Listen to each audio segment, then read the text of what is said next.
Buenas noches, bienvenidos al programa Hablando Claro del Departamento de Justicia Criminal de la Universidad de Puerto Rico en Carolina.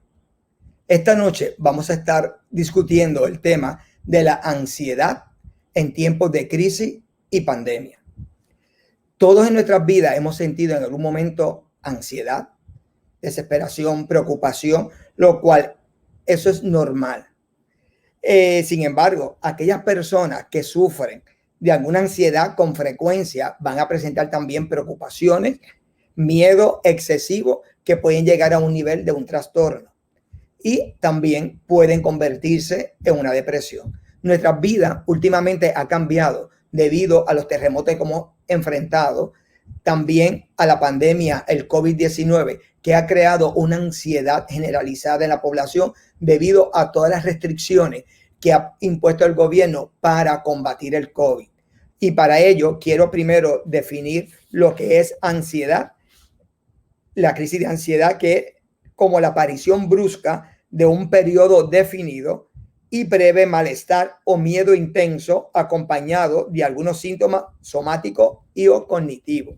Y para ampliar este tema y para profundizar sobre ello, tenemos hoy, esta noche, como invitada a la doctora Yarisa Pérez Rivera, psicóloga y catedrática auxiliar del Departamento de Justicia Criminal en Carolina. Y le damos la más cordial bienvenida a la doctora Yarisa Pérez. Saludos a todos en esta noche. Gracias al doctor Martínez por invitarme. Estoy muy orgullosa como miembro de la Facultad del Departamento de Justicia Criminal de este proyecto del programa Hablando Claro, donde esperamos que se discutan muchos temas importantes. Y bueno, muy contenta de ser parte del inicio de este programa en este segundo episodio, hablando de un tema que es muy pertinente para todos, que es la ansiedad en tiempos de crisis y pandemia. La ansiedad la debemos mirar desde distintos puntos de vista, no solo desde la enfermedad, como bien introdujo el doctor Martínez en términos de la definición del DSM-5, sino también desde un punto de vista normal. Todos en la vida, desde pequeños, hemos sentido y vamos a sentir ansiedad ante distintos cambios, ante lo inesperado. Y como vemos a raíz de la pandemia y de las crisis por el terremoto, ante la incertidumbre. Así que comenzamos con entender, ¿verdad? Plantear que la ansiedad es algo que todos vamos a experimentar, así que desde la normalidad. Es algo adaptativo desde el punto de vista de que nos permite recibir una notificación para alertarnos y tomar decisiones apropiadas. Así que no todo en la ansiedad puede verse como algo dirigido específicamente a la enfermedad, sino como esa notificación para tomar acción. Si usted está sintiendo que el piso se mueve, entonces usted va a recibir la señal en su cerebro de poder entonces activarse para llevar acción, ¿verdad? Salir corriendo o cambiar de lugar. Así que de alguna manera también nos permite la supervivencia y tomar control de nuestro bienestar y desempeño. Desde ese punto de vista, todos vamos a experimentar cierta ansiedad y esa ansiedad puede ser algo que se vea normal. Por ejemplo, ante la situación del COVID-19, cierto grado de ansiedad es positiva desde el punto de vista que le permite a usted llevar a cabo los protocolos apropiados, tomar acción de utilizar la mascarilla con frecuencia, tener en cuenta los lugares que debe visitar y que no debe visitar, de mantener el distanciamiento social apropiado. Son notificaciones que usted va a recibir desde su cerebro alentándolo a protegerse. Así que desde ese punto de vista no tenemos que tener miedo a sentir ansiedad, ¿verdad? Y definitivamente en situaciones como los temblores, la ansiedad va a llegar porque es algo completamente distinto a lo que estamos acostumbrados. Este sentido de incertidumbre, de lo improvisto, entonces nos va a provocar ansiedad. ¿Cuándo? Ajá. No sé si podíamos, ¿verdad? Antes de, si quiere ahora explicar, o lo dejo para más adelante, la diferencia que existe en la ansiedad normal versus la ansiedad como una enfermedad psicológica. Si lo podemos hablar ahora, si no, pues más adelante, pues nos puede explicar esa diferencia. Claro que sí. Vamos a hacer un listado de los síntomas de la ansiedad para que la gente entonces pueda entender cuáles son las diferencias entre la ansiedad normal y la ansiedad que es enfermedad mental, o como llamamos los profesionales de la salud mental, psicopatología. La ansiedad puede ser de 3 aspectos, desde los puntos fisiológicos, emocionales y a nivel de pensamiento. En el área de síntomas físicos, signos físicos de la ansiedad, y podemos ver dificultad para dormir. ¿Cuántos de nosotros después de los temblores sentimos dificultad para dormir? O sea, que si usted ponía la cabeza rápido en la almohada y se quedaba dormido, luego de ese 7 de enero, ya entonces nos costaba un poco más de trabajo dormir, o estábamos, cambios en la temperatura, sudores, ¿verdad? Mucho calor, problemas gastrointestinales, ¿verdad? Diarrea, náusea, respiraciones aceleradas, dolor de cabeza, dolor en el pecho, son algunos de los síntomas físicos que podemos experimentar a raíz de la ansiedad. Por ejemplo, si usted siente que algo se mueve, como decía los memes para enero y febrero, si te movías mucho en la cama, entonces de momento tu corazón latía muy rápido, sintiendo signos de ansiedad, porque esa experiencia de los temblores de alguna manera se parecía a el movimiento de la cama. Así que por ahí tenemos los signos físicos, signos y síntomas físicos. A nivel emocional podemos estar más sensibles, ¿verdad? Estamos a la expectativa de lo que pueda pasar, como hiperalertas en términos de la información. Podemos sentir emociones como el miedo, la tristeza, el llanto, ¿verdad? Y el miedo, un miedo que es real, porque en efecto, si hay un temblor, ante la pandemia existe una realidad de una enfermedad, así que no podemos despacharlo con no te sientas mal, no te preocupes, porque es un miedo que tiene una validez y es real ante las circunstancias en las que estamos viviendo. Así que no es solamente sentir ansiedad de lo que ocurre en la vida, sino que estamos ante las situaciones de crisis y que las situaciones de vida que estaban sobre la mesa antes de la crisis van a seguir estando ahí. En ese ejemplo, si usted tiene una enfermedad crónica, esa enfermedad crónica sigue ahí y en adición le añades los temblores y le añades la pandemia. O sea que estamos manejando muchas circunstancias a la vez. Así que un poco de desorientación y desconfianza de lo que pueda pasar en términos de signos emocionales, y a nivel de pensamiento, pues dificultad para concentrarse. Esta dificultad para concentrarse quiero darle especial interés en los niños, adolescentes y en los estudiantes universitarios como los que nosotros recibimos en UPR Carolina, porque muy bien la ansiedad puede provocar una dificultad para que ellos se concentren en términos de las tareas que tienen que realizar, de las fechas de entrega, dificultad para organizar los trabajos académicos que requieran de concentración. De ahí entonces preocupación, pensamientos negativos, pudiera llegar a sentirse frustrado. Mucho de lo que yo he escuchado en estos días es cuándo esto va a terminar, cuándo vamos a retomar nuestras vidas. Tengamos en cuenta que, por ejemplo, nosotros en la universidad nos fuimos un viernes en marzo y no hemos pisado la universidad nuevamente. Así que ese sentido de frustración y de cansancio emocional, de cuándo podremos retomar nuestras vidas. Así que ahí los pensamientos. No, y realmente esa situación, como bien dijiste, nosotros nos fuimos un viernes de la universidad y no hemos regresado, lo cual esto, no solamente nosotros, sino también los estudiantes, lo que ha trastocado nuestro estado emocional y nuestra normalidad, porque nosotros estamos acostumbrados ya a interactuar y parte, ¿verdad? Como seres humanos, que es parte de naturaleza humana, de interactuar con otro ser humano, y al ver que no podemos ni tan siquiera compartir, eso crea también un estado de ansiedad y de preocupación que a veces pues llega a unas personas a un nivel de pánico, de ataque de pánico. Fíjate, es interesante lo que mencionas y importante hacer la diferencia entre la ansiedad normal y la ansiedad como enfermedad mental, pero mucho de lo que hemos visto a raíz de la pandemia y los terremotos, y traigo pandemia y terremotos paralelos, porque nosotros vivimos ambas experiencias de crisis. Entonces, Perfecto. es difícil simplemente quedarnos en la pandemia sin olvidando que vivimos la situación de los temblores, que no era algo que estábamos acostumbrados, no somos un país que suelen ocurrir temblores, que no se han detenido. Yo he tenido la oportunidad de trabajar con personas de distintos pueblos de la isla, en especial los pueblos del sur, y no se han detenido. Así que la pandemia llegó para sumarse a los cambios que habían estado ya ocurriendo a raíz de los temblores. Pero Y que antes los de lo que está diciendo, que me viene a la mente, que nosotros no estamos acostumbrados a esos tipos de terremotos, porque no estamos acostumbrados y menos a una pandemia.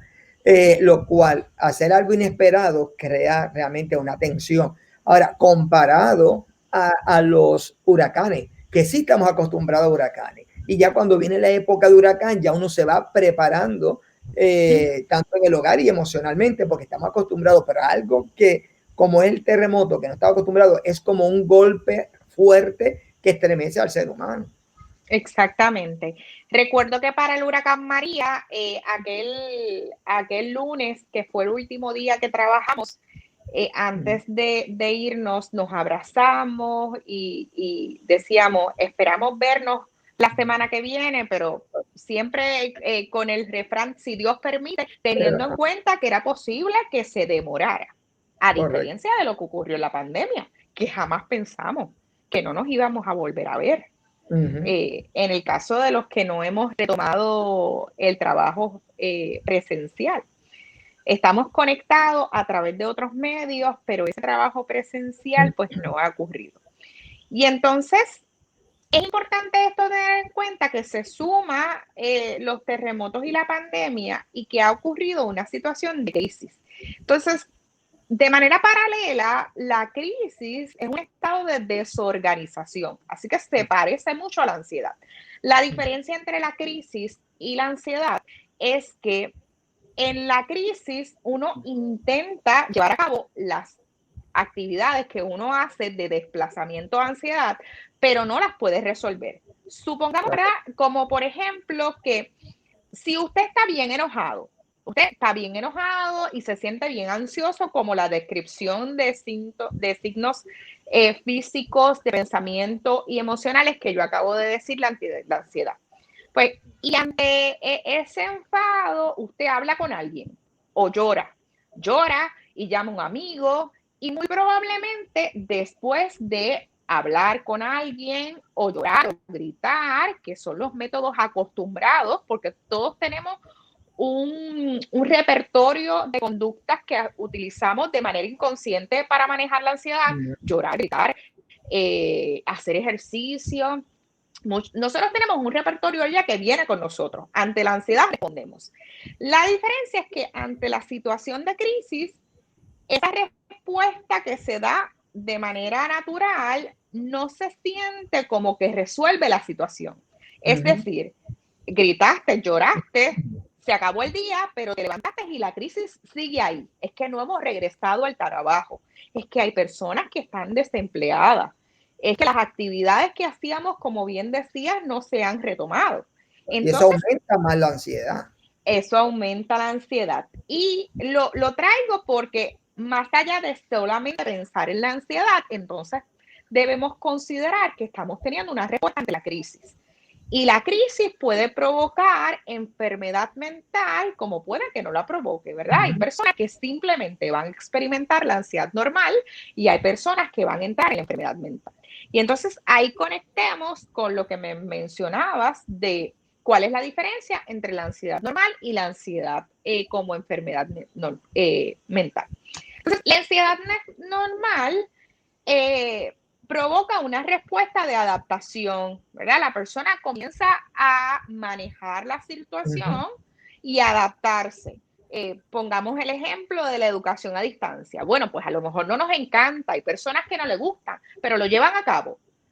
Y no quiere decir que dejen de estar ansiosos cuando dicen, no me gusta esto, pero aceptan el reto y se presentan a sus clases en línea, aunque en ocasiones necesiten más tiempo para concentrarse. Y para mí esto es importante porque ante las situaciones de crisis debemos ser sensibles y empáticos. Y la sensibilidad y la empatía es más una forma de ser que de otra cosa. Así que si un estudiante o una persona en su trabajo se acerca a usted diciéndole que se siente, ¿verdad? Que por favor le provea más tiempo porque ha sido complicado adaptarse, pues sepa usted que está manejando la ansiedad, porque sí es ansiedad, pero de una manera positiva y adaptativa, ¿verdad? Porque está buscando ayuda, se está acomodando a lo que está ocurriendo, versus las personas que están entrando en enfermedad mental, que la posibilidad de adaptarse es bien difícil. Así que, como decía, se agudizan los signos y no se puede concentrar. Es esa persona que le va a decir, profesor, se me hizo difícil hacer el examen, realmente no lo entendí.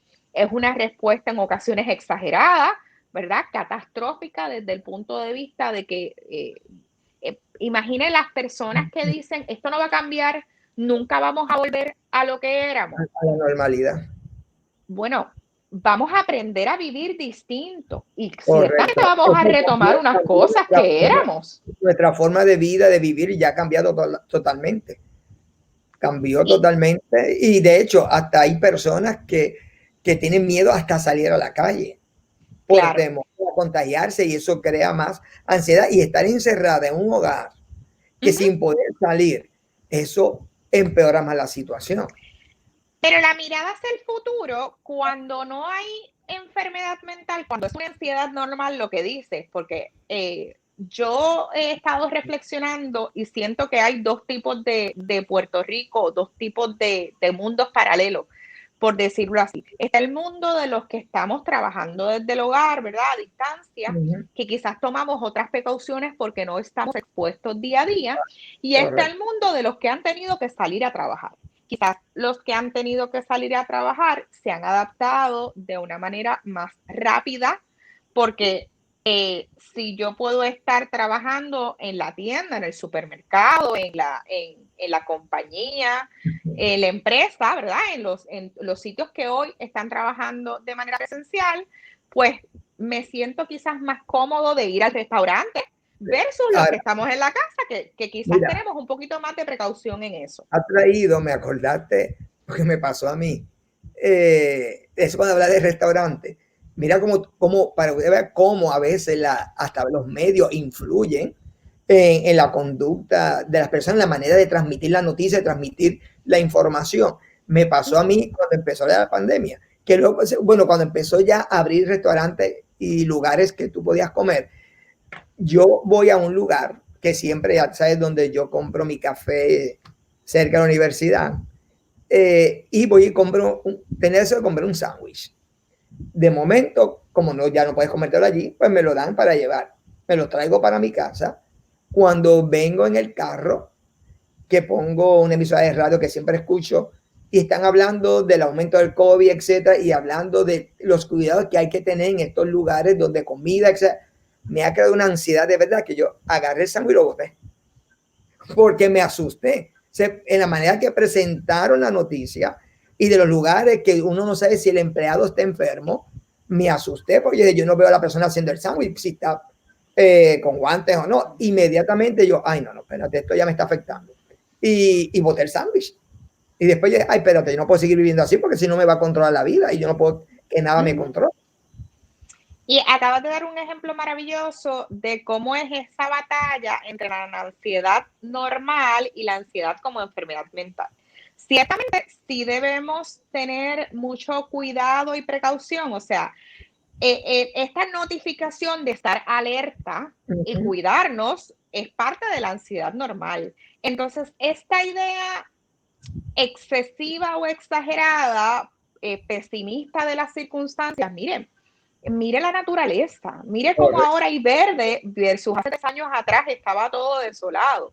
Así que sí vamos a volver a hacer lo que era, quizás con otras maneras de ser, pero sí va a regresar en algún momento la vida nocturna para el que quería ir a bailar. Sí vamos a poder tener tranquilidad, lo que no sabemos es cuándo. Así que esa diferencia entre el pesimismo y el optimismo es lo que nos puede dar esa mirada, pero ciertamente la manifestación fisiológica de síntomas que le llamamos somáticos, por ejemplo, el dolor de cabeza, el que se te quitó el apetito. Cuando uno tiene un momento de ansiedad y estabas comiendo, como en tu ejemplo, botaste el sándwich y ya no lo quisiste comer más.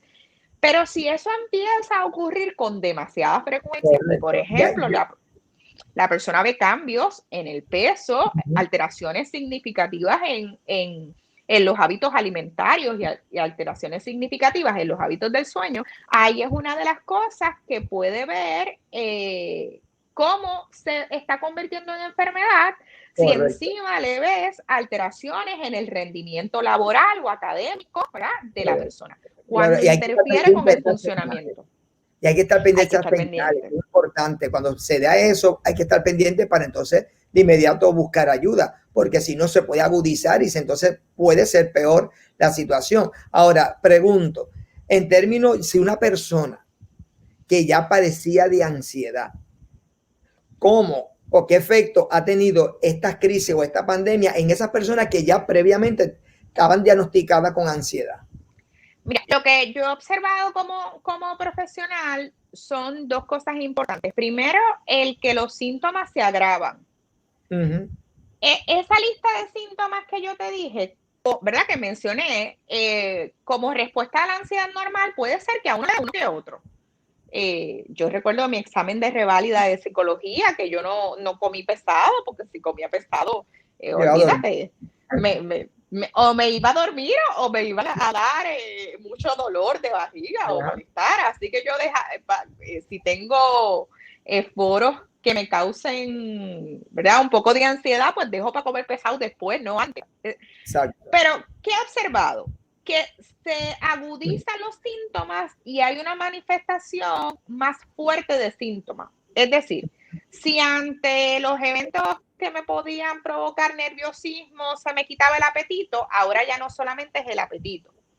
Ahora veo, por ejemplo, que se me empieza a caer el pelo, si son signos fisiológicos, o que veo con más frecuencia la dificultad para dormir, porque en enero tuve cierta dificultad para dormir, tal vez algunos días, y fue algo normal, no me interfirió con mi vida diaria, por ejemplo, en mi trabajo, pero comienza a observarse un patrón de más días con dificultad de dormir, más días con dificultad para concentrarse, o sea que es como si le subieras el nivel a los signos y síntomas y la persona entonces experimenta otros síntomas que, aunque son parte de la descripción de la ansiedad, no las habían experimentado, porque no todos experimentamos todos los síntomas. O sea, es una lista donde se dan algunos, no todos, pero sí, en términos de la crisis de la pandemia y de los terremotos, pues lo que observamos es que las personas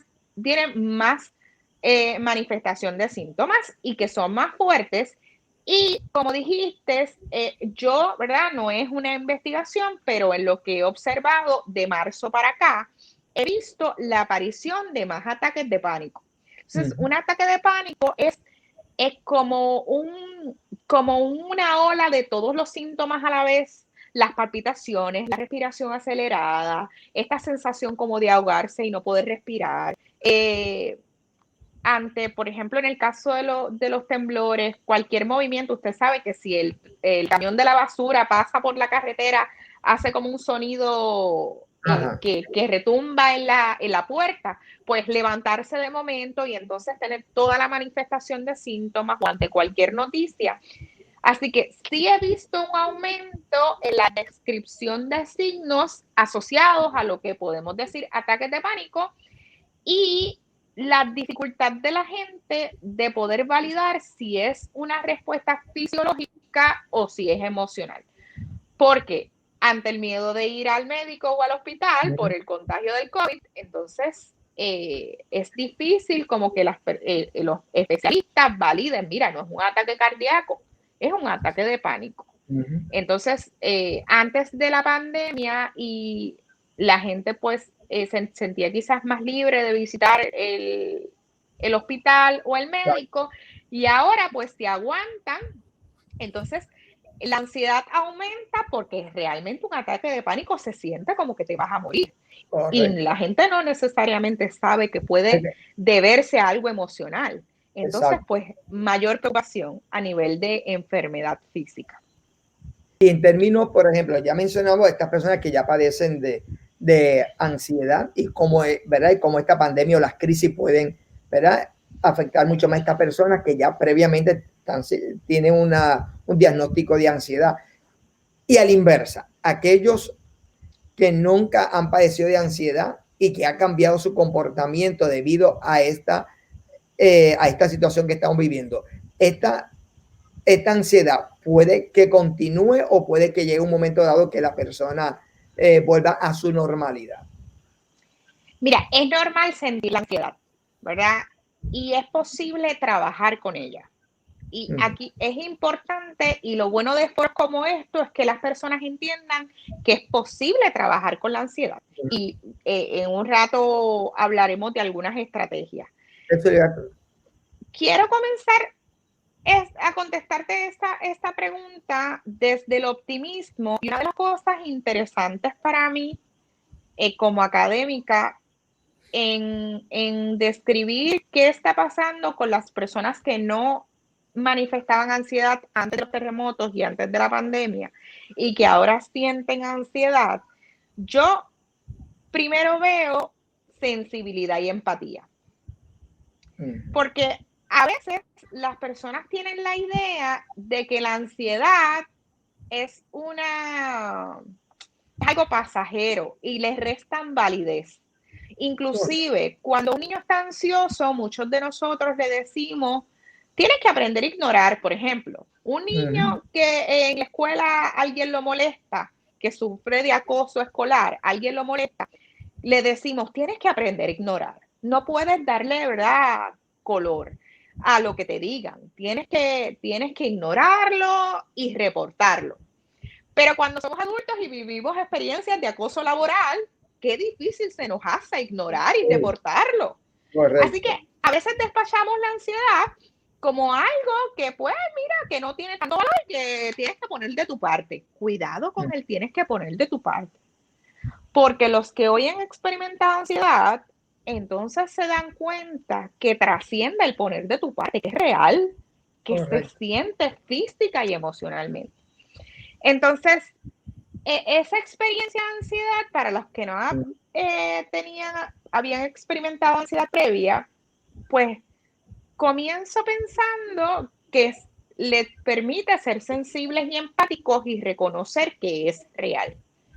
Segundo, bueno, pues aquí la posibilidad de comenzar a identificar síntomas o signos que todos hemos experimentado, porque la ansiedad la hemos vivido todos en distintos momentos de nuestras vidas, pero ahora se sienten un poco más fuertes en esas circunstancias y ven la necesidad de buscar ayuda, ¿verdad? Como de no sentir a sentir esto.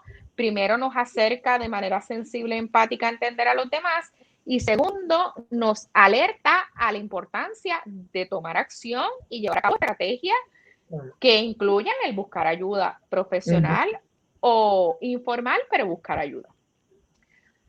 Así que ese detalle de que la gente vea que la ansiedad es real, que no necesariamente implica enfermedad, pero que existe y que nos puede conectar como seres humanos, que nos entendemos y que somos sensibles. Pero también hay personas que a veces por las etiquetas y están pasando por un proceso de ansiedad o que se haya agravado y convertido en un ataque de pánico. A veces no quieren reconocer que están viviendo esa experiencia para evitar las etiquetas o el señalar, o hacer el señalar que esta persona tiene un problema mental, porque a veces pues uno por evitar esa situación pues prefiere pues uno no enfrentar la situación y vivir en ese estado de ansiedad que luego entonces pues se puede complicar.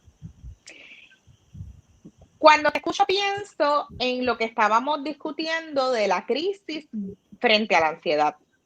Entonces, y un concepto que luego de María se puso de moda, que es el concepto resiliencia. Muchas personas ante la crisis responden de manera resiliente, ¿verdad? La resiliencia no implica no haber pasado por la crisis, implica que la persona experimentó la crisis, la ansiedad, la incomodidad, pero tiene unas estrategias internas o externas que le permiten enfrentarla. De momento pienso en resiliencia externa, la universidad, ¿verdad? La universidad tiene recursos como servicios médicos, servicios psicológicos, tiene estos foros donde se discute y la gente de momento puede ver, mira, yo estoy experimentando eso.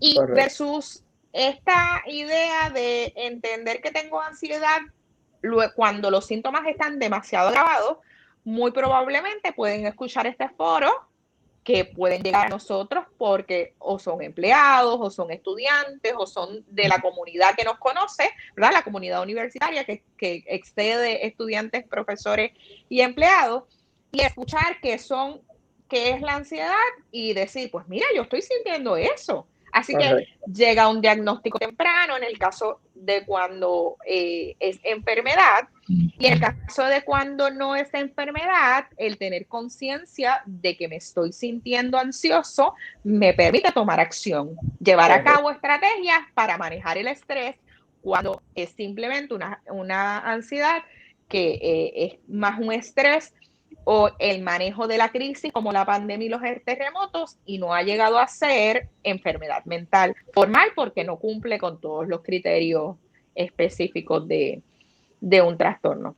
Así que a nivel de resiliencia interna también tenemos el optimismo, como te decía ahorita, la espiritualidad.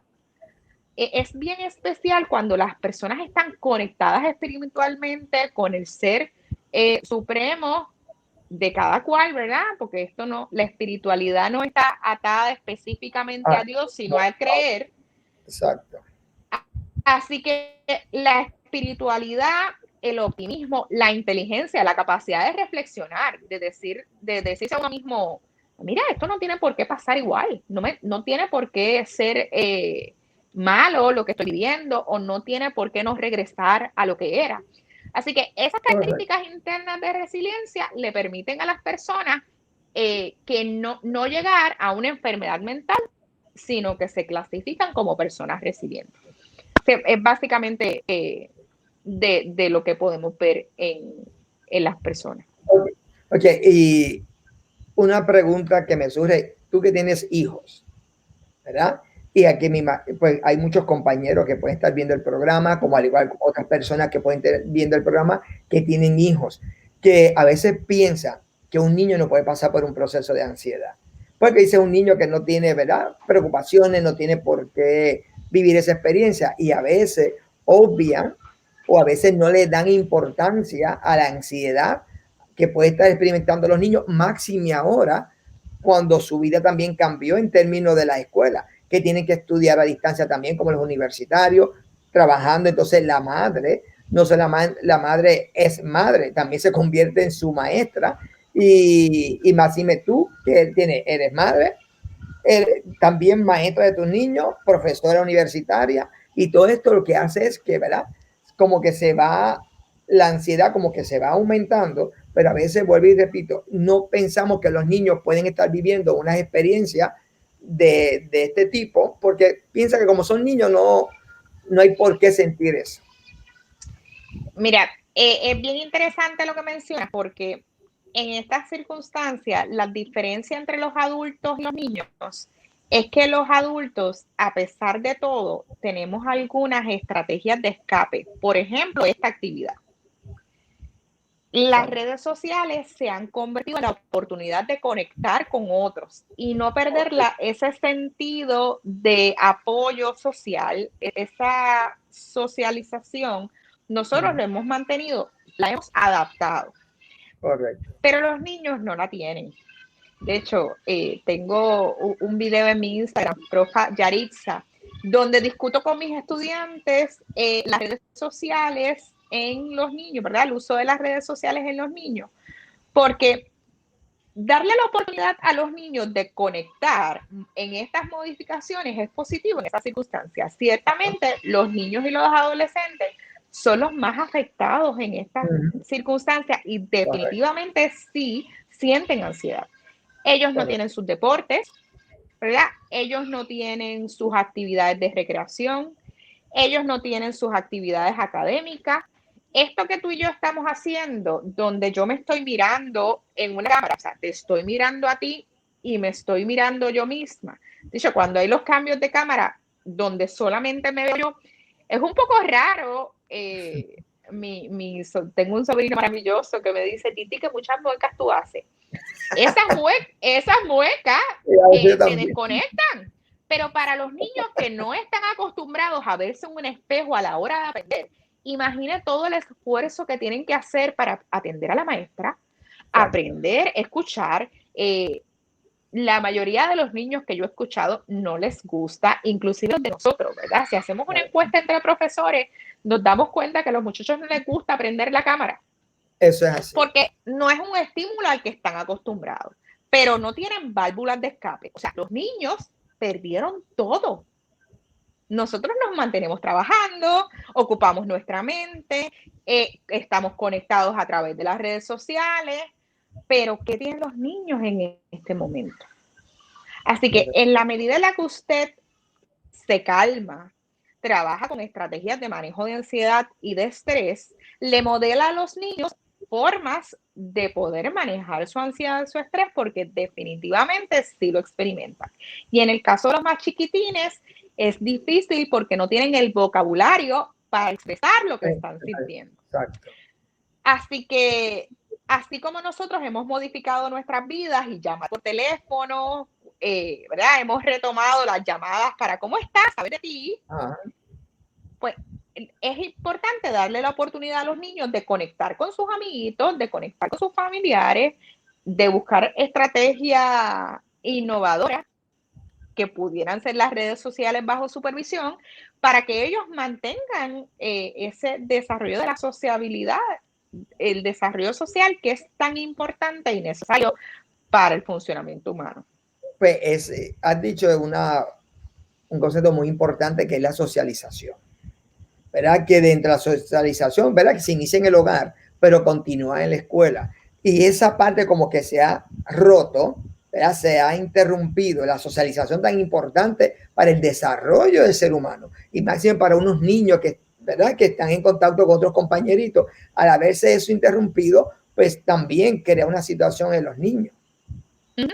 Los niños se dan cuenta de lo que está pasando. Hace unas semanas atrás fui a la playa con mis sobrinos y tengo un sobrino más pequeño de 6 años que estaba jugando en la arena. La playa estaba bastante vacía, pero había otra familia en distanciamiento. Y traigo esto de la playa porque van a ver que en las estrategias tenemos que ir recuperando actividades que son positivas, como estar al aire libre. La naturaleza tiene una fuerza tan maravillosa. Bueno, pues entonces mi sobrino estaba jugando y uno de los niños de la familia que estaba en el distanciamiento apropiado empezó a acercarse a mi sobrino. Y él corrió y llega donde mí y me dice, Titi, es que no nos podemos acercar, ¿qué hago? Él estaba tan preocupado y tan consciente del distanciamiento, cosa que se nos hace difícil a nosotros. Porque uno tiene la mascarilla y todo, pero si alguien te pregunta algo, nuestra respuesta instintiva es hablar, es acercarse. Claro. Y aparte que los puertorriqueños somos bien tocones, nos gusta tocar, abrazar y... Si alguien se te acerca para pedirte direcciones, rápido tú le dices las direcciones, aunque tengas la mascarilla puesta y uno responde. Pero entonces, este ejemplo que les comparto de mi sobrino, él estaba tan consciente de que no se podía acercar, 6 años. Entonces, lo traigo en este programa porque a veces perdemos de perspectiva que los niños no entienden lo que está ocurriendo y lo entienden y están bien alerta. O sea, ellos aprenden las estrategias y las ejecutan.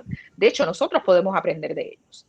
Entonces, él estaba más preocupado por la idea de que no se podía acercar. Entonces, eso es bien importante. Por eso entonces nosotros, los padres y los familiares en general, tenemos que recordar que ahora, a diferencia de tiempos antes de la pandemia, tenemos que hacer un esfuerzo mayor por proveerle actividades recreativas y familiares, teniendo en cuenta las medidas, ¿verdad?, cautelares.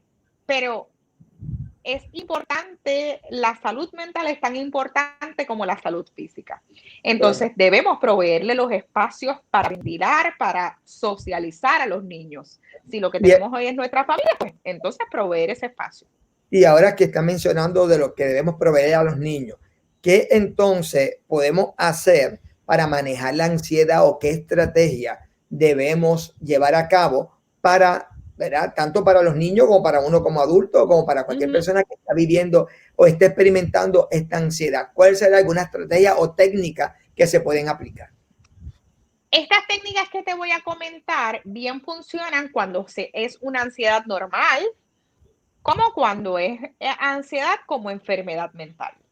Y hago esta hincapié de esto porque a veces decimos, no, eso es para la gente que ya tiene una enfermedad. Pero si ciertamente tú estás experimentando ansiedad, los signos están ahí, tienes las palpitaciones, aunque no correspondan al diagnóstico, pero necesitas enfrentar y trabajar con eso porque no te vas a quedar así. Si no enfrentas la ansiedad normal, puede llegar a convertirse en una enfermedad. Así que de manera, ya sea de manera preventiva o para trabajar con la ansiedad, entonces, ¿qué debemos hacer? Pedir ayuda. Informal o formal.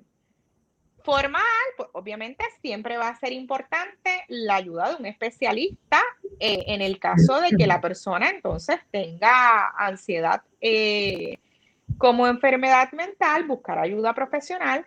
E informal, por ejemplo, el pedir espacio en el trabajo, quizás un acomodo, hablar con los profesores o los maestros, ¿verdad?, para que le hagan un calendario flexible, ¿verdad?, porque es real, estoy sintiendo ansiedad. Entonces, si ha comenzado a interferir con mi funcionamiento o lo que necesito es más tiempo, porque puede que no sea enfermedad, pero sí es real la dificultad de concentrarse. Así que si amplío el tiempo para una entrega, pues eso puede ayudar a la persona a manejarse. No perdamos de perspectiva que realmente vivimos una crisis. O sea, esto no son changuerías, es que en efecto hay una situación de crisis.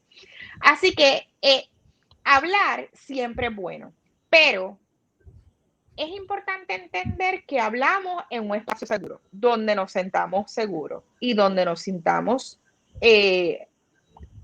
confiados y aceptados.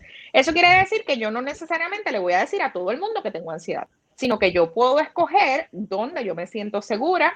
Puede ser con el psicólogo, puede ser con el consejero, puede ser con un profesor, puede ser con un amigo. Hablar en el espacio donde yo me siento cómoda de hablar. Y eso va a ser importante porque a veces presionamos a la gente que hable y no es. La idea no es que causes pena. Ay, bendito, mira lo que está pasando. Porque ¿qué vas a hacer con eso? Es hablar en los espacios protegidos y buscar ese espacio, identificar cuál es el espacio donde yo me siento cómodo para hablar. Evitar la excesiva identificación. A veces nos sentimos tan mal que seguimos buscando el programa. Seguimos buscando cuántos contagios hay. ¿Cuántos? Mira, bendito, que si en tal oficina hay tantos positivos, en esta oficina. O sea, esa idea de seguir buscando y conectarnos, porque yo quiero estar alerta, sí es buena la información para tomar acción. Por ejemplo, en el caso de los temblores, ¿te acuerdas? Sí. Los planes de contingencia. Me acuerdo que tú eres la persona identificada de nuestro piso. Sí, es que yo tenía que ante una situación así tenía que a ustedes dirigirlo para ante una emergencia que entonces yo era el último que salía, aunque se cayera el edificio, yo era el último que iba a salir. Pero que tenía que primero salvar la vida de los demás. Eso que estás diciendo es importante. Queremos informarnos, queremos establecer un plan de contingencia. El lavado de manos, el uso de la mascarilla. En el caso de los temblores, se identificaron personal. En el caso, ¿verdad? Utilizando el ejemplo de la universidad, se identificaron personas en los distintos edificios que supieran cuál era la ruta y poder dirigir a las personas y el poder entonces practicar ese plan. Esa información es apropiada. Pero el exceso de información, estar viendo día a día, mire que usted gana con saber que hay más contagio. Si usted no es del Task Force, usted no es médico, usted lo que necesita saber es el protocolo. ¿Cómo yo me puedo cuidar del COVID? Lavado de manos, ¿verdad? Distanciamiento social, no es parar la vida, así que no es que usted necesariamente deje de ir a comer, pero preferiblemente en lugares abiertos, y seguro, ¿verdad? Que usted observe que cumplen con los protocolos, porque si usted va a un sitio donde le están haciendo la piña colada sin mascarilla, pues ahí no se la va a tomar. Exacto. ¿Verdad? Así que si quieres información constructiva, el exceso de información o la excesiva identificación. Porque yo conozco un caso, por ejemplo, que yo padezco de asma, yo conozco un caso que tenía asma y le dio COVID y se murió. Ninguna experiencia es igual, porque a esa persona le dio asma y le ocurrió eso. Son no necesariamente que si usted tiene asma le va a pasar igual. Se pone hipocondriaco. Porque que la ansiedad nos hace pensar, nos frustra, nos lleva, ¿verdad? Nos provoca estos pensamientos negativos y pensamos que nos puede pasar igual.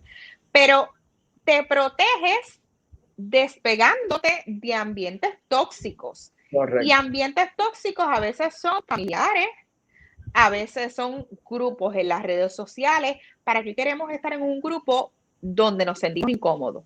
Correcto. Me pasa mucho en el área perinatal, por ejemplo, con las mamás, que a veces están en grupos y entonces están en el grupo de el club de la teta. Yo soy mamá lactante y la lactancia es el mejor, ¿verdad? La leche materna es el mejor alimento para los bebés.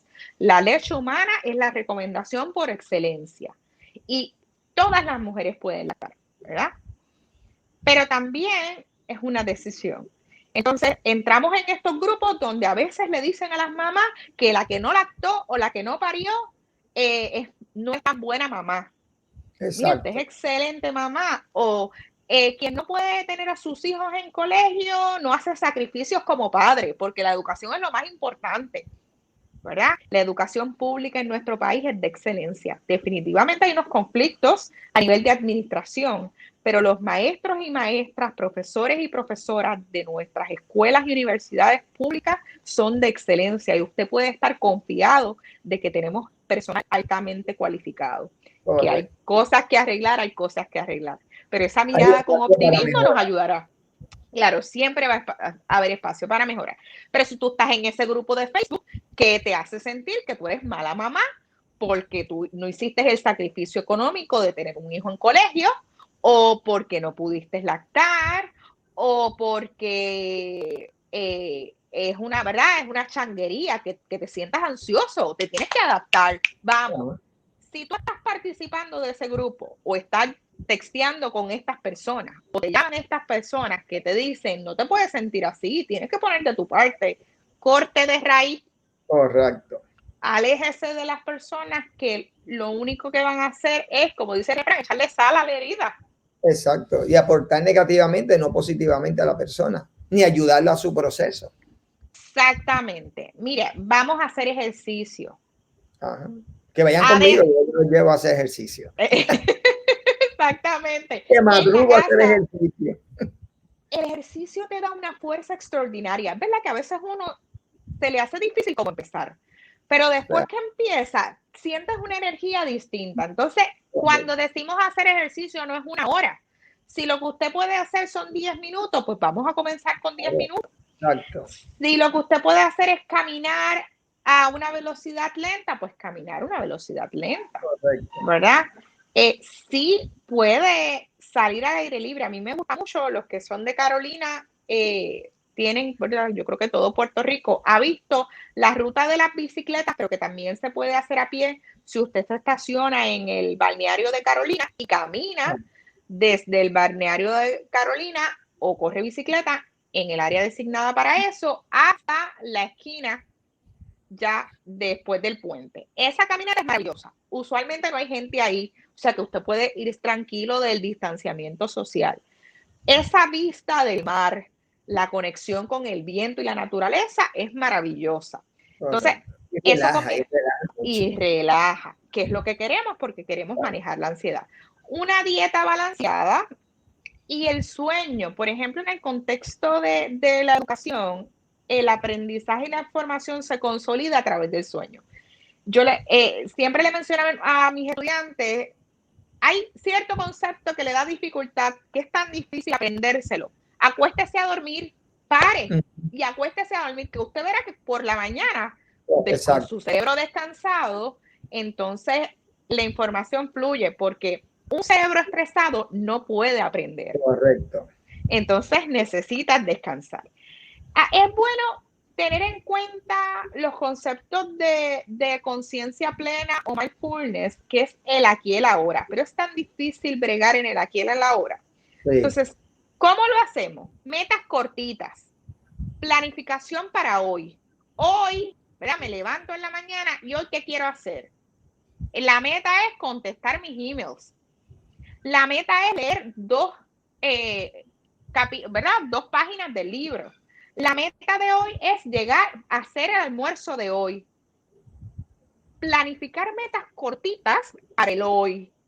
Correcto. Ya después, eso no quiere decir que no nos preocupemos por mañana, ¿verdad? Vivimos responsablemente con la información apropiada. Pero mientras estén estos signos de ansiedad presentes, vamos a enfocarnos en el hoy, con metas cortitas y simples, como lo que acabo de decir. Bien, como bien dice las metas, ese es el problema, que a veces hay personas que se imponen metas inalcanzables o metas muy largas, y cuando ven que no se puede cumplir, es que entonces se frustran, abandonan y pueden crear también ansiedad al ver que no pueden lograr la meta que se impusieron. Y como bien dijiste, el aquí y el ahora, que me traíste a mi mente al teórico psicólogo Carl Rogers. Es la terapia centrada en el cliente, que es el aquí y el ahora. Y yo creo que es importante vivir el ahora. O sea, y tampoco, mira, si no terminamos la tarea, pues vamos entonces a dejarlo y se continúa para evitar esa ansiedad que se presente, porque tras la ansiedad que estamos viviendo y más entonces imponernos otro tipo de meta inalcanzable, entonces lo que se hace es que aumenta más la ansiedad. Y en ese aquí en ahora, más allá de la producción académica o laboral, hoy nos tenemos. Exacto. Hoy hablo contigo, hoy te escuché, hoy te abracé desde la distancia. Mañana no lo sé si voy a estar. Exacto. Mañana no sé si te voy a tener, así que es importante disfrutar el hoy, porque correcto, hoy estoy aquí.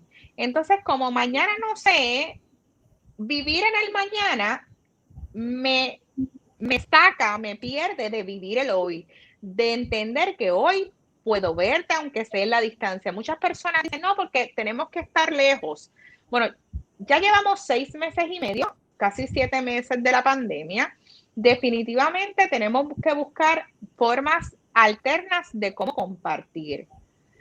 Mire, usted quiere compartir con su familia, infórmese sobre las medidas de protección, use la mascarilla, lávese las manos, desinfecte la superficie, pero no deje de compartir con la gente. Correcto. Porque es un día menos, no un día más, ¿verdad? Es un día menos que perdemos la posibilidad. Entonces, con esto no estoy diciendo que usted se lance a irse a donde otras personas. Puede buscar formas alternas de compartir. A los jóvenes ya no les encanta tanto hablar por teléfono, ¿verdad? Eso es un asunto generacional. A los jóvenes les gusta más el texteo. Yo creo que a los millennials como yo estamos entre que nos gusta el texteo y nos gusta hablar por teléfono. Pero si no te puedo ver, entonces envía un mensaje de texto. ¿Cómo estás? Quiero saber de ti. Abraza desde la distancia. ¿Cómo abraza? Enviando un mensaje, ¿verdad? Llamando para saber cómo estás, ofreciendo tu apoyo, Usted tiene un compañero de trabajo, un compañero de universidad que se le ha hecho difícil entender la unidad, llámelo. Y si está tomando la clase con él, dígale, vamos a hablar sobre la unidad que tú entendiste. ¿Verdad? Así como lo hacíamos cuando estábamos de manera presencial, hoy lo podemos hacer haciendo grupo de WhatsApp o llamándonos para discutir el tema, ¿verdad? Así que definitivamente es importante buscar ayuda. Veo que tenemos aquí la línea Paz, que ofrece servicio de mensajería a través de chat, que es más consono con los jóvenes de hoy, y también por teléfono. Si usted necesita un espacio de desahogo, los espacios están, y en el caso de la línea Paz es libre de costo. Así que es un espacio protegido, como le decía hace un momento, donde se puede ventilar. Bien, ya no queda más tiempo, ¿verdad? Ya nos resta solamente 2 minutos. No pude al inicio leer tu biografía, ¿verdad? Una reseña para que conocieran quién soy. Pero quiero que, mira, aunque nos queda un minuto, quiero leer algo para que sepan, ¿verdad? Ya que no nos dio tiempo, porque inmediatamente comenzaste y no me diste tiempo Nos fuimos al tema. Sí, sin tan siquiera ver, ¿verdad? Pero quiero por lo menos culminar con, ¿verdad? Con una reseña de quién es la invitada nuestra hoy, que por cierto, lo voy a decir, siempre lo digo, ella fue mi estudiante. Yo le dije, en bachillerato, lo para esto me enorgullece, porque hoy día es mi compañera, ha logrado ser, ¿verdad?, una doctora en psicología, y por lo tanto eso pues no, y nos enorgullece también al departamento, que ya es egresada de nuestro departamento. Pero quiero leer rápidamente quién es Yarixa Pérez. La doctora Yarixa Pérez es presidenta de Asuntos Públicos y Tecnología de la Asociación de Psicología y Perinatal. Posee un doctorado y maestría en Consejería Psicológica de la Universidad Interamericana de Puerto Rico. Además, realizó estudios de psicología forense en la Universidad Carlos Albizu, recinto de San Juan. Posee un diplomado en técnica e instrumentos psicológicos para la evaluación psicológica forense en la Sociedad Iberoamericana de Psicología Jurídica y Ciencia Forense. Completó una certificación sobre psicoparentalidad, esa palabra, psicología perinatal, psicología de embarazo, psicología del parto y posparto, y psicología del nacimiento y primer año de vida de la Asociación Argentina de Perinatología. Completó un certificado básico y avanzado en desórdenes posparto por Postpartum Stress International. Actualmente es catedrática auxiliar en el Departamento de Justicia Criminal, programa de Psicología Forense de la Universidad de Puerto Rico en Carolina, donde brinda curso especializado en psicología forense, desarrollo humano, intervención en crisis, análisis de la conducta, entrevista e intervención en crisis forense en niños y adolescentes, entre otros. Ejerce como psicóloga consejera con práctica forense en roles de investigación, evaluación e intervención en el ámbito civil y criminal. Además, fue consultora de la Alianza Pro Inocente Escuela de Derecho de la Universidad de Puerto Rico. Fungió como psicóloga interna en el Hospital Psiquiátrico Forense y en el Centro Integrado de Niños y Niñas Víctimas de Abuso Sexual. Algunos de los temas de investigación en los cuales actualmente trabaja es la psicología perinatal en tiempos de crisis, violencia obstétrica, políticas públicas sobre temas de parentalidad, desórdenes del periparto y su vínculo con la psicología forense, duelo gestacional, terapias alternas con jóvenes transgresores, delincuentes juvenil, identificación de memoria, síndrome de alineación parental, entre otros relacionados a psicología forense y perinatal. En la práctica privada, la doctora se dedica a la psicología perinatal en línea, acompañado a la familia en el proceso perinatal. Aparte de eso, es autora de un libro que es dirigido a niños, que se llama De la barriga al corazón. Ya se puede encontrar y está disponible en Amazon. Es para ayudar a aquellos niños que pierden, que su mamá pierde su hijo y pierde el hermanito, y esto le ayuda de cómo enfrentar esta pérdida de su hermanito, ¿verdad? Ese libro ya lo pueden conseguir en Amazon. Y quiero pues agradecerle a la doctora Yarixa Pérez Rivera por esta hora que nos dedicó, luego de un día muy ajetreado, ¿verdad? De dar clases, de atender a los niños, pero aquí estamos cumpliendo con nuestro deber y hablando claro como siempre nos ha destacado. Y quiero invitarlo que el próximo lunes 2 de noviembre, antes de las elecciones. Vamos a tener un tema que nos estará hablando la doctora Glorife, porque se me olvidó el nombre, de Glorife Santiago, donde va a estar hablando sobre la importancia de la redacción de los informes periciales. Aquí pues ya pues, nos vamos despidiendo. Gracias a Yarixa Pérez por este tiempo que nos dedicaste. Muchas gracias por la invitación y te auguro mucho éxito. Invito a todos a que nos acompañen, ¿verdad? Acompañen al doctor Martínez en este maravilloso programa Hablando Claro, ¿verdad? Que le auguro mucho éxito. Gracias por la oportunidad de permitirme llegar a más personas en este tema tan importante como es la ansiedad. Y también quiero agradecer a Tamara Caro del CREP, ¿verdad? De la universidad, que siempre nos asiste y siempre es la que nos acompaña y nos ayuda, y es nuestra diseñadora gráfica la que hace toda la promoción. Gracias a Tamara y gracias a Yarixa, y nos veremos entonces el próximo lunes. Buenas noches.